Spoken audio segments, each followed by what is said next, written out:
Prezados irmãos e prezadas irmãs, estamos diante mais de um estudo da Escola Bíblica Dominical da Igreja Evangélica Congregacional do Largo do Tanque.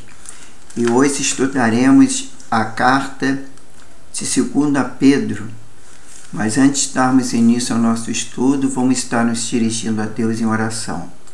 Senhor, meu Deus e meu Pai, muito obrigado por mais essa oportunidade. Obrigado pela Tua graça, Tua misericórdia, Teu amor, Teu perdão. Obrigado pela minha vida, Pai. E abençoe todos aqueles que vão estar ouvindo, Senhor, esse estudo. Que o Senhor possa me capacitar cada vez mais, dando-me orientação, compreensão da Tua palavra. Assim como eu intercedo também por todos aqueles que vão ouvir, assistir esse vídeo, Pai. Que seja abençoado. E que nós possamos cada dia mais darmos frutos, Senhor, e crescemos na graça e no conhecimento da Tua palavra. Isso é que nós te pedimos, te agradecendo, em nome do Senhor Jesus. Amém. Glória a Deus, irmãos. Então vamos dar início. O autor aqui da lição, que é a nossa lição número 11, temos como base bíblica 2 Pedro 3, 8, 13. Em segunda epístola, Pedro enfatiza o conhecimento adquirido no Senhor, em contraste com o ensino dos falsos mestres da época. A epístola ensina a viver em santidade, sob as perspectivas da volta do Senhor Jesus Cristo. Ao estudá-la, você perceberá quanto é importante perseverar na doutrina de Cristo. Temos aí a visão panorâmica no item 1, que fala sobre as informações básicas, que é o grupo, Epístolas Gerais. O autor foi Pedro. A data foi mais ou menos entre 60 e 68 depois de Cristo. E o local foi Roma. E o alvo, judeus cristãos da dispersão. O versículo-chave é 2 Pedro 3,18. E a expressão-chave é o combate. Temos aí no item 1.2, o esposo, que fala sobre a fé cristã, que é 2 Pedro 1, que é a santidade. Temos falsos mestres no 2 Pedro 2, que é as heresias. E a falta de Cristo em 2 Pedro 3, que é a esperança. No item 1.3, 2 Pedro, em uma sentença. Pedro anuncia o caráter do crente e luta contra os falsos mestres e a esperança na volta de Cristo. Temos no item 2 o contexto. A 2.1 tem autoria, que houve muita discussão quanto à autoria de 2 Pedro, devido às diferenças de estilo e de matéria entre as duas epístolas. Isso a gente está falando sobre a primeira epístola e a segunda de Pedro. Mas é natural quando lembrarmos que a segunda epístola foi escrita com um propósito diferente e provavelmente por outro amanuense. Por outro lado, há muitas palavras e frases comuns, não só entre as duas epístolas, mas que aparece também em Atos, no discurso de Pedro, ou em Marcos, a própria epístola diz ser de Simão Pedro, servo e apóstolo de Jesus Cristo, que está lá em 2 Pedro 1. Assim podemos afirmar que Pedro é o autor das duas epístolas. Temos aí no 2.2, que é o propósito. Enquanto a primeira epístola foi escrita para animizar e fortalecer os cristãos sob a pena da perseguição e as provações, e a segunda tinha como objetivo preveni-los, como os falsos mestres e suas doutrinas corrompidas. A primeira foi escrita para consolar e a segunda para divertir. Temos no item 2.3 destinatários. Em 2 Pedro 3.1, lemos, entre aspas, amados, esta é, agora, a segunda epístola que vos escrevo. Em ambas procuro despertar com lembrança a vossa mente esclarecida. Fecha aspas. Se 1 Pedro é mencionado em 2 Pedro, então os destinatários da segunda epístola provavelmente são os mesmos. Aí tem 2 Pedro para hoje. A própria epístola testifica o princípio da inspiração da Escritura. 2 Pedro 1, 20, 21. Você crê nisso? O autor pergunta. No item 3, nós temos o conteúdo. A segunda epístola é motivada pela necessidade que Pedro tinha de falar sobre a verdade. Em 2 Pedro 1, 12, 13. Ele estava certo que não viveria por muito tempo, conforme lá 2 Pedro 1, 14, e desejava que seus leitores lembrassem a verdade após sua morte, em 2 Pedro 1, 15, especialmente em relação aos falsos mestres. Já no 3.1, o caráter cristão. O capítulo 1 de 2 Pedro é um resumo da doutrina de Cristo. Cultivo no caráter de Jesus Cristo no crente. Aí vem conhecimento de Cristo, tá? 1:14. Frutificando em conhecimento, edificando pelo conhecimento. Já o fundamento da fé em Cristo, está lá no 1:15, 21, fala da experiência da transfiguração e a infalibilidade da Bíblia. Já no 2 Pedro para hoje, o conhecimento de Cristo e sua doutrina implica na vida de santidade. Aí vem uma pergunta: como você tem aplicado essa doutrina na sua vida? Já no item 3.2, fala dos falsos mestres. Pedro alerta contra os falsos mestres que queriam reconhecidos por vida corrupta e pelo abuso das doutrinas da graça, tornando-se a liberdade em libertinagem. Ele encontraria uma prova clara da verdade da Escritura, no cumprimento das profecias e no testemunho dos santos de Deus. Vejamos um quadro resumo no capítulo 2 de 2 Pedro. Então o autor aqui mostra um quadro que fala da presença dos falsos mestres no Antigo Testamento, que diz, entre aspas, assim como no meio do povo surgiram falsos profetas, aí no Novo Testamento, entre aspas, assim também haverá entre vós falsos mestres, fecha aspas. E a figura dos falsos mestres? A história, temos aqui no 1, anjos rebeldes, no 2, geração de Noé, no 3, Sodoma e Gomorra, e no 4, Balaão. E já na metáforas, temos nódoas, manchas, fontes secas, névoas impelidas. E temos a característica dos falsos mestres. São cobiçosos, ímpios, insolentes, arrogantes, irracionais, adúlteros, gananciosos, vaidosos e corruptos. E temos o comportamento dos falsos mestres.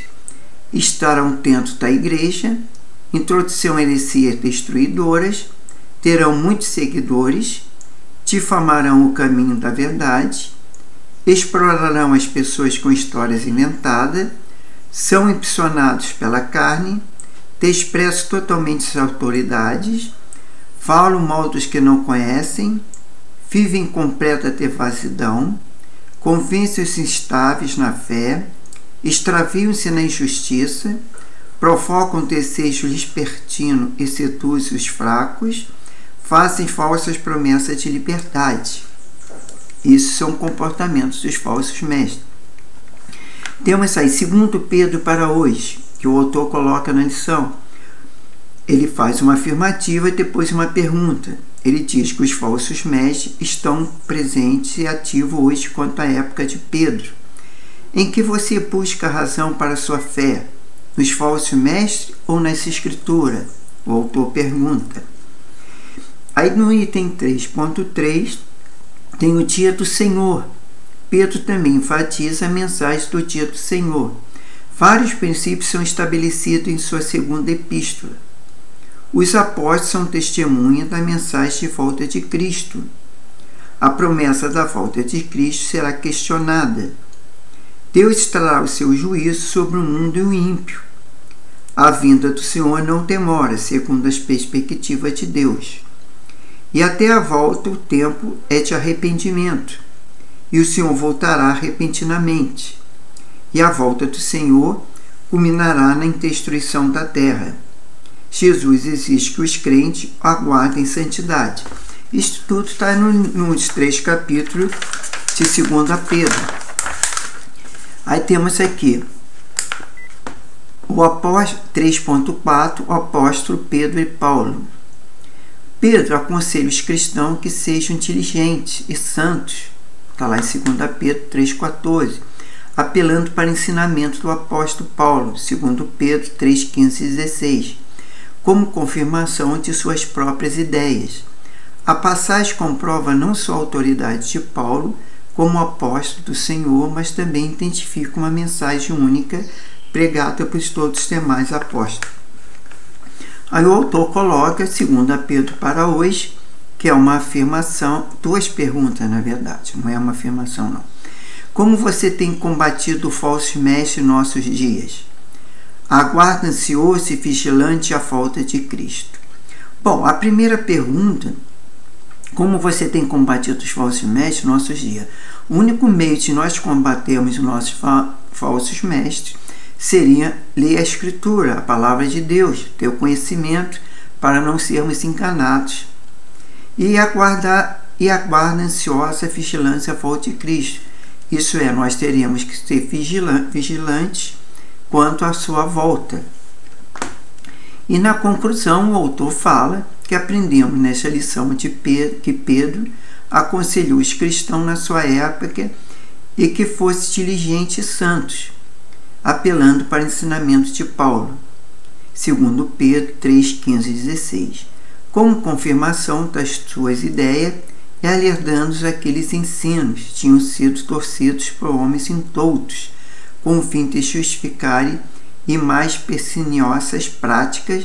Pedro termina a epístola com uma exortação para a perseverança na verdade e o crescimento na graça e no conhecimento de Jesus Cristo. E temos aquele quadrinho, né, no final da lição, que reflita e decida, que é durante a semana, que temos na segunda-feira, é 2 Pedro 1, de 1 a 3 a 7, Cristo doa todas as coisas que nos conduzem à piedade. Creia nisso. Na terça-feira, temos 2 Pedro 1, 9 e 11, Deus nos aconselhou para o serviço dele, sirva o Senhor com diligência. Já na quarta-feira, temos 2 Pedro 1, 16, 21, a Bíblia é digna de toda aceitação. Você crê na inerrância da Escritura? Está perguntando. E na quinta-feira, 2 Pedro 2, 1, 3, os falsos mestres são perigosos. Não caia nas ciladas deles.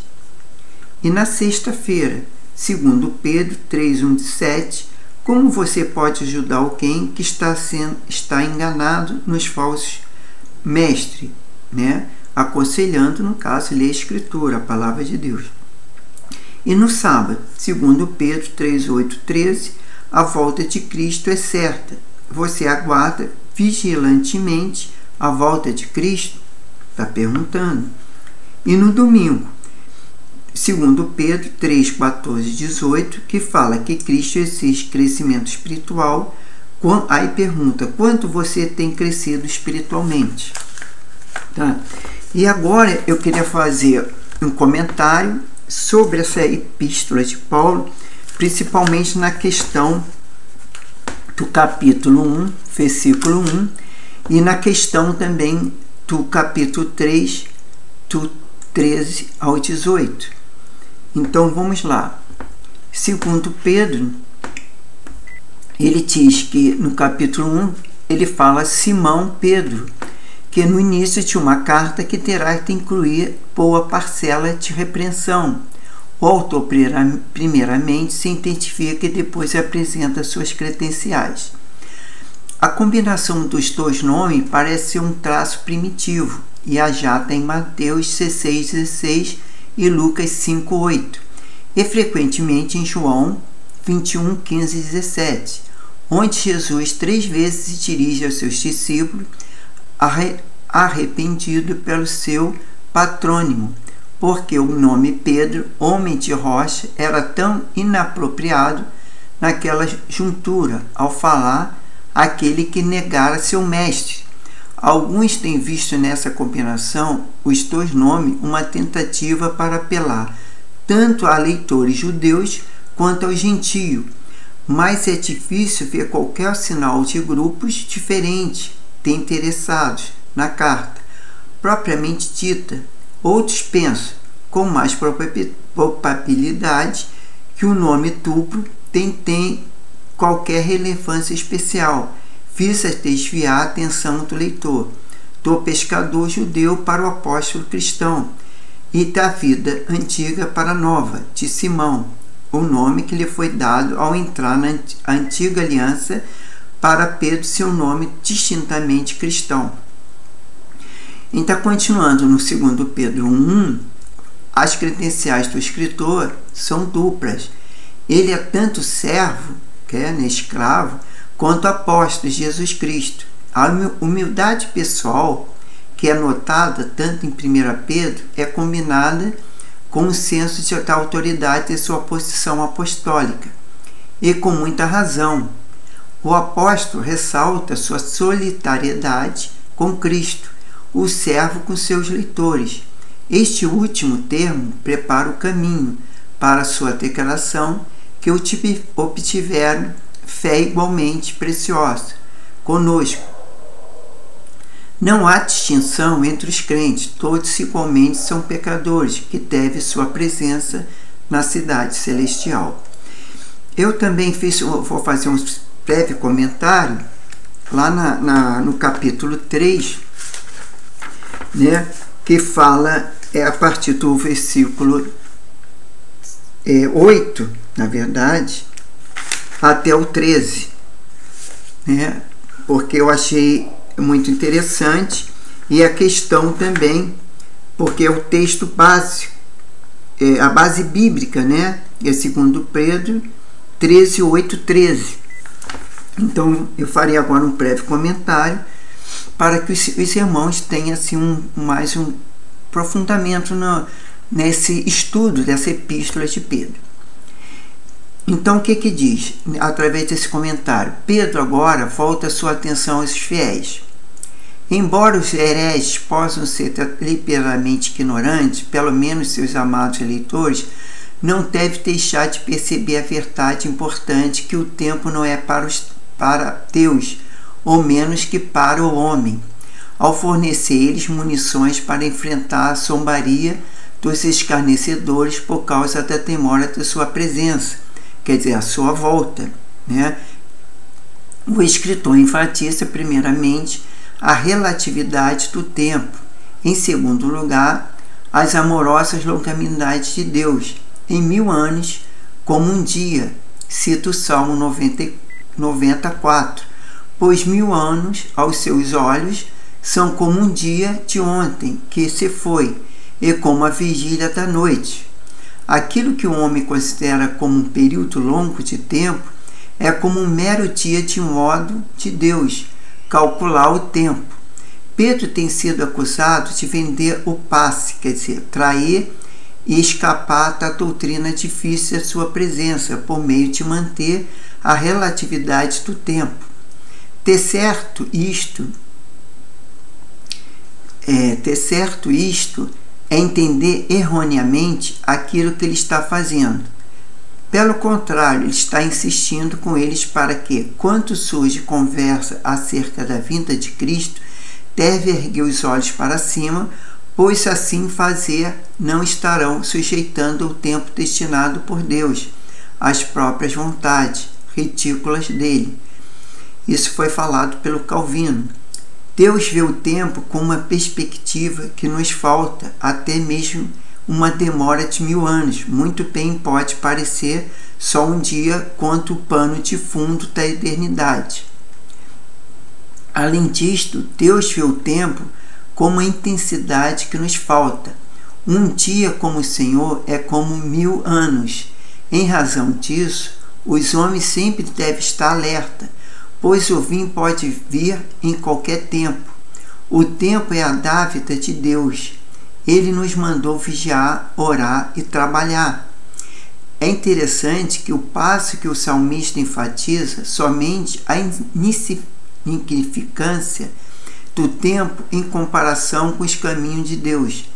Pedro também ressalta a significância do tempo em seu falou para Deus, que, mediante a encarnação, imergiu-se para sempre na história humana, e ao passo que no Salmo 90 contrasta a eternidade de Deus com a brevidade da vida humana. Já em 2 Pedro, constata a eternidade de Deus com a impaciência e especulações humanas. A demora do dia de Javé era um problema que os profetas tiveram que enfrentar. Está lá em Abacuque 2:3. E que preocupava os homens de Corã. Pedro também ressalta este fato.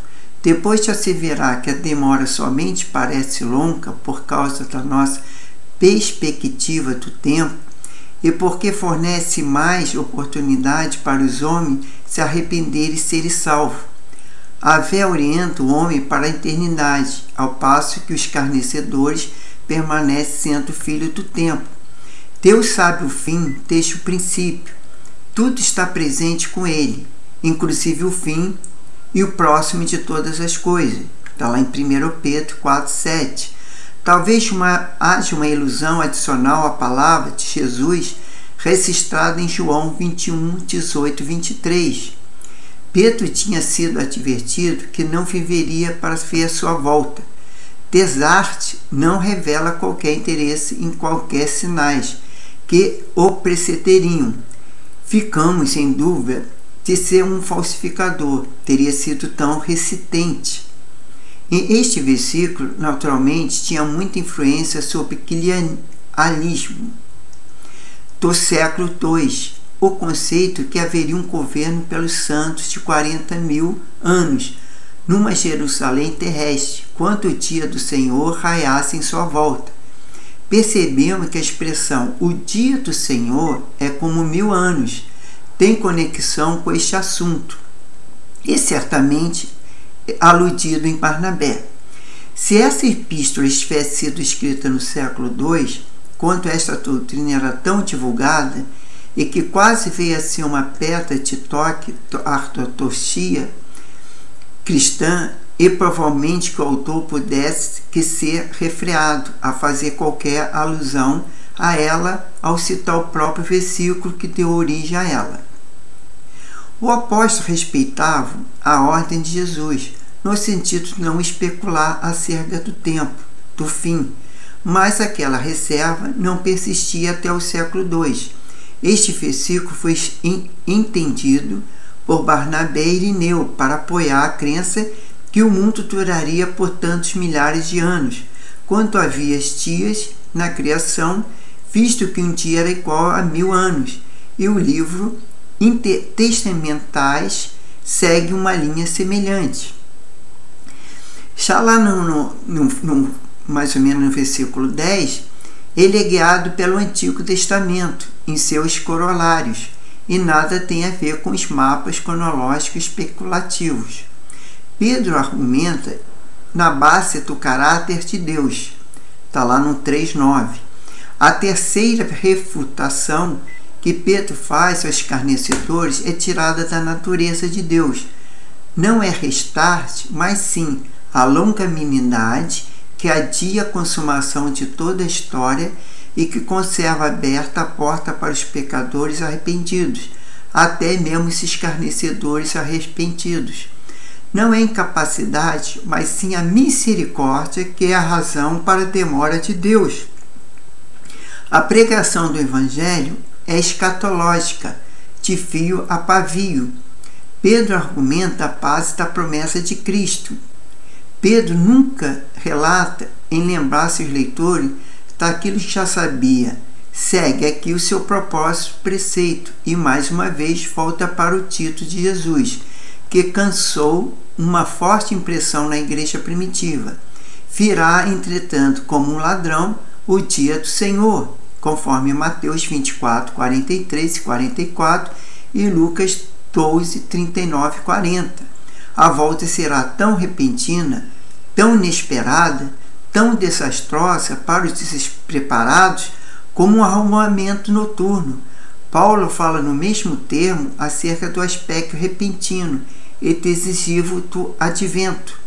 E Tito era bem conhecido na igreja da Ásia, conforme Apocalipse 3:3 e 16:15. Na primeira passagem, a analogia é especialmente apta, pois 2 vezes na sua história, Sardes tinha sido vencida por sua falta de vigilância, e o inimigo tinha escalado os lados precipitosos da Acrópolis e irrompido como ladrão. Nesse caso, como todo o resto da tradição cristã, um Tito de Cristo era tido em grande estima, porque tratava de um problema vivo.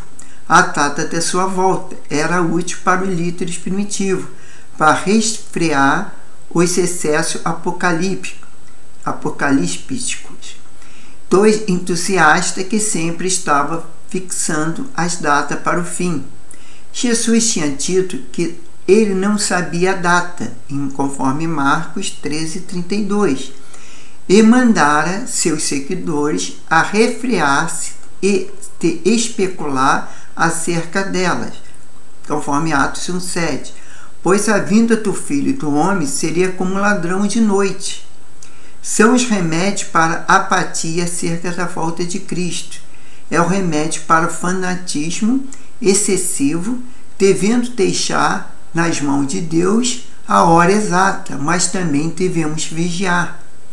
O despeito da demora, o dia do Senhor virá mesmo, e Pedro passa a descrevê-lo em linguagem apocalíptica, colhido no Antigo Testamento das palavras de Jesus e de matéria não bíblica.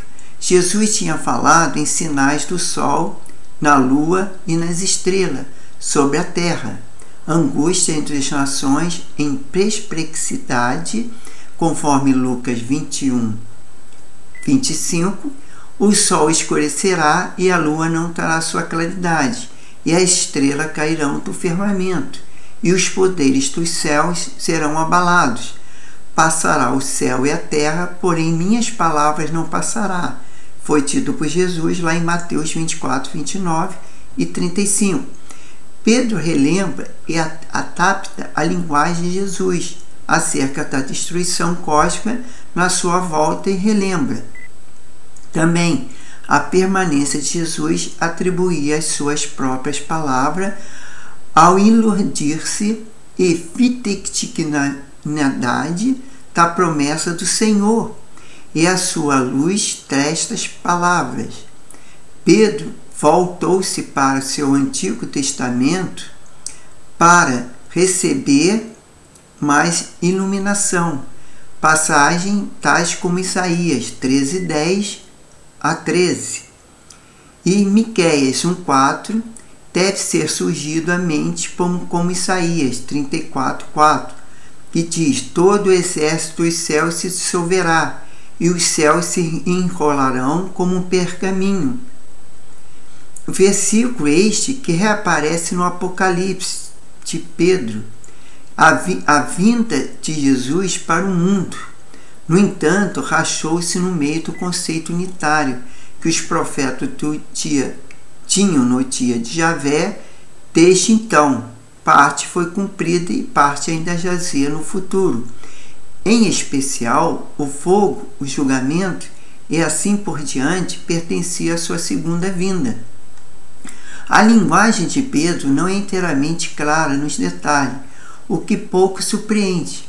Está usando a linguagem da apocalíptica na tentativa de descrever o indescritível.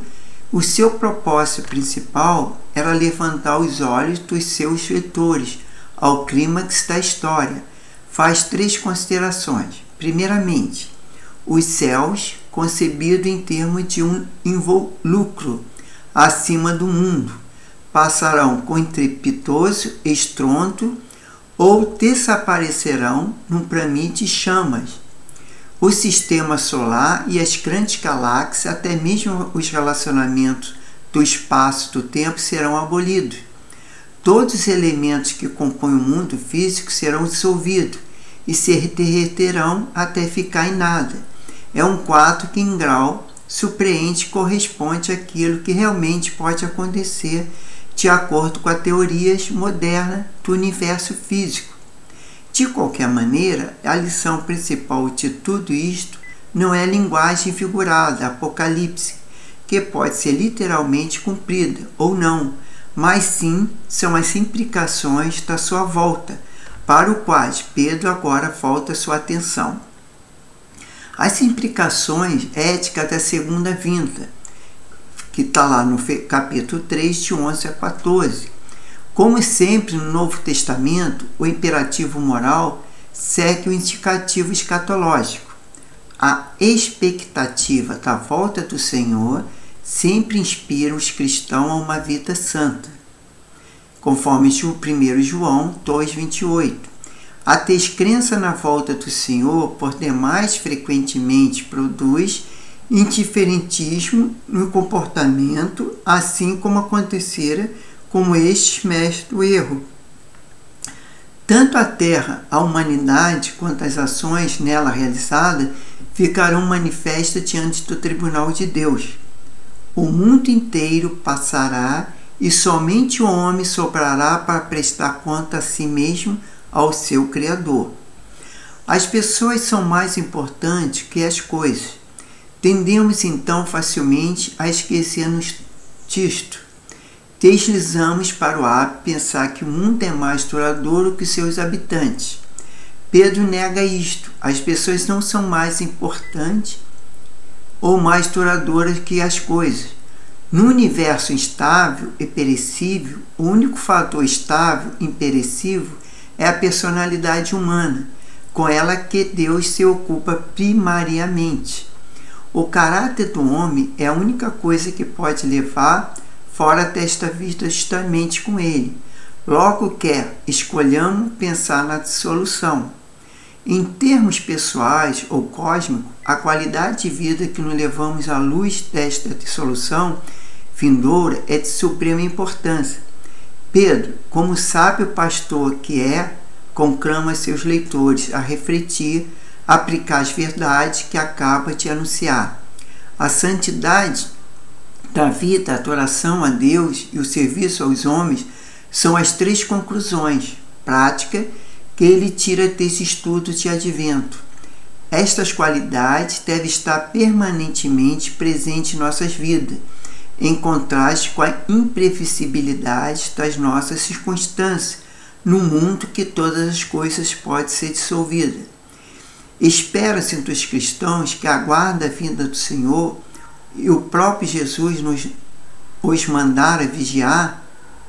Isto, porém, não significa inatividade piedosa, importa em ação. Isto porque, por mais maravilhoso que pareça, podemos realmente apressá-la.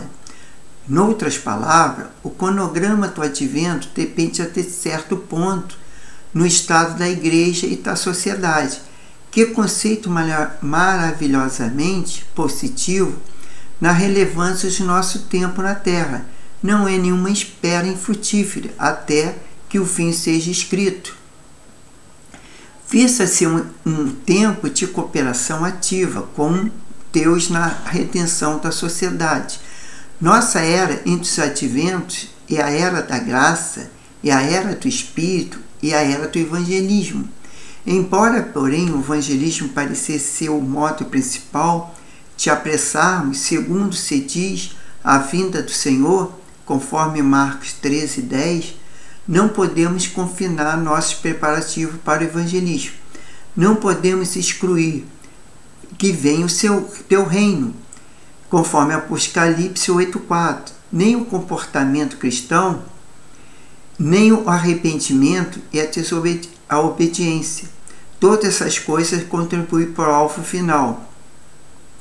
Os rabinos tinham 2 ditados apropriados. São os pecados do povo que impede a vinda do Messias e os judeus se arrependessem genuinamente, por um só dia, e o Messias viria. Se Israel guardasse perfeitamente o Torá por um dia, o Messias viria, e o desânimo dos cristãos e sua desobediência e a falta de amor que atrasam a vinda do dia de Deus. Essa expressão notável que representa o usual é o dia do Senhor. Tem o sabor do dia de Javé no Antigo Testamento, assim como tem a única outra ocorrência dela no Novo Testamento. Apocalipse 16:14. A volta do Senhor Jesus é o dia de Deus. O julgamento, mais uma vez, é visto em termos de fogo. Fogo que destrói as escórias e purifica o ouro. E havia bastante precedente veterotestamentários para isto. O cristão que está vivendo em contato com Cristo pode inventar o conceito da dissolução em todas as coisas sem aflição, até mesmo com alegria. E assim que o fogo que enche de terror o coração dos escarnecedores pode ser aduzido aqui como incentivo para os fiéis. Paulo faz exatamente o mesmo uso dele em 1 Coríntios 3:10, seguinte: por causa do qual a destruição acontece porque o dia de Deus chegou. Mais uma vez, o presente profético parece ser usado para o futuro, embora mais uma vez o texto seja complexo. A palavra ocorre no livro de Miqueias 1.4 e Isaías 34.4, sendo que estas duas passagens influenciaram a totalidade do modo de Pedro tratar o fogo futuro. Mais uma vez, Pedro volta para o Antigo Testamento para a sua descrição da esperança cristã. Ele é leal no seu propósito ensino que a palavra da profecia é a mais segura de que qualquer outra coisa e anteve o cumprimento das profecias antigas de Deus. O pecado que maculou o mundo de Deus não terá licença sem ter a última palavra. No mundo renovado, as devastações da queda serão consertadas pela glória da restauração, e o paraíso perdido se tornará o paraíso restaurado, e a vontade de Deus finalmente será feita igualmente na terra como no céu. Pedro não sabia melhor do que os profetas do Antigo Testamento de qual maneira isso seria realizado. Nem nós sabemos mais sobre o assunto hoje. Não temos qualquer maneira de conceber como será o corpo da ressurreição ou no universo restaurado. Aqueles que pensam que pode mapear um programa detalhado daquilo que acontecerá na segunda vinda deve lembrar-se que, a despeito das profecias na Escritura, ninguém acertou os pormenores da primeira vinda. A linguagem dessa passagem é figurada, é uma tentativa de transmitir na linguagem deste mundo algo de maravilha, do mundo, do porvir. Mas não se ocupa tanto em descrever indescritível, quanto em agir para evitar que fiquemos presos à terra, para assegurarmos que Deus tem um propósito e um futuro, não somente para nossas almas, como também para os nosso corpo, não somente para os indivíduos redimidos, como também para uma sociedade redimida. Há uma coisa chamada solitariedade humana, tanto na criação, na condição caída, quanto na restauração. É por isso que o Novo Testamento não representa a ressurreição do corpo, como sendo um acontecimento antes do último dia, embora esteja bem claro que os mortos cristãos estão com o Senhor e que realmente estão em melhores condições que os vivos. A plenitude da bem-aventurança será possível para alguns somente se for possível para todos. Tessarte, Isaías, lá no capítulo 60, 19 e 20, e no Apocalipse 21, 27. E Pedro, neste versículo, todos ressaltam que os novos céus e a nova terra serão um lar permanente da justiça. Todo o mal será sido destruído e as nações dos salvos nenhum desejo terão senão fazer a vontade do seu Pai Celestial. Jesus ensinava a mesma coisa acerca dos efeitos da sua volta. Os maus seriam destruídos, os justos resplandeceriam como o sol, e o reino do seu Pai, conforme Mateus 13, 41 e 43, mais uma vez vinha uma destruição dos maus e a bem-aventurança dos salvos, e a restauração de todas as coisas na condição da volta de Jesus Cristo, conforme Atos 3, 19 e 23. São as consequências morais profundas da sua volta que especialmente interessam a Pedro. E o destino dos homens será determinado pela segunda vinda, que conclama seus leitores a apressarem o dia de Deus mediante o seu serviço.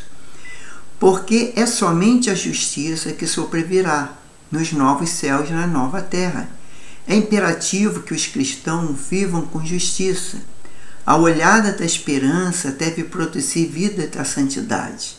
Tal é sempre a exigência do monoteísmo bíblico e ético. Era o elo entre as crenças e o comportamento que os falsos mestres tinham rompido. Suas esperanças estavam presas à terra. Suas vidas eram imorais. Pedro anuncia, se cansou de ressaltar as consequências para este mundo, da olhada para o outro mundo. 3 vezes em 3 versículos emprega essa palavra, assim como seu mestre, antes dele, tinha repetidas vezes conclamado seus seguidores a vigiar, e aqui e esperar. Então é isso que Jesus fala e que Pedro deixou para nós através dessa epístola de 2 Pedro. Então isso a gente vê nesses capítulo 3, desse versículo 8 a 13, no qual o principal aqui que Pedro diz é para que nós vigiamos e evangelizamos, fazemos a obra para que Maranata, a hora vem Jesus. Então, irmãos, vamos estar agradecendo a Deus por mais essa lição da escola dominical e que Deus possa nos abençoar. Senhor Deus Pai, muito obrigado pelas tuas palavras, obrigado porque tu tem me usado nessa escola bíblica dominical, tu tem me abençoado, e que eu peço apenas que teu Espírito Santo cada vez mais me capacita, mas não só eu, Pai, mas todos aqueles que vão estar ouvindo, Senhor, essas palavras, que o Senhor possa estar nos ensinando, edificando, Senhor, no conhecimento, Pai, que o Senhor possa estar compreensão através do seu Santo Espírito, Senhor, e que possamos ser edificados, Senhor. Muito obrigado por mais esse dia, abençoe cada um ouvinte, cada família, que possa haver paz no lares, pode haver harmonia, possa também, Senhor, vidas serem curadas, libertas, salvas, e que possa abençoar cada um que vai estar presente na tua casa, para te cultuar, para te louvar, e que possa ser um domingo, um culto de bênção para todos nós, Pai. Perdoa as nossas faltas, nossos pecados, ensina-nos a perdoar também, Pai. É que eu te peço, eu te louvo e te agradeço, em nome do Senhor Jesus. Irmão, até a próxima semana, onde nós estaremos estudando a lição 12, é a primeira epístola de João. É a próxima semana, nós vamos começar com as 3 epístolas de João, que na próxima seria a primeira. E depois veremos Judas e aí entraremos em Apocalipse e vamos concluir os livros de Novo Testamento. Então fiquem com Deus na paz, que Deus abençoe a todos.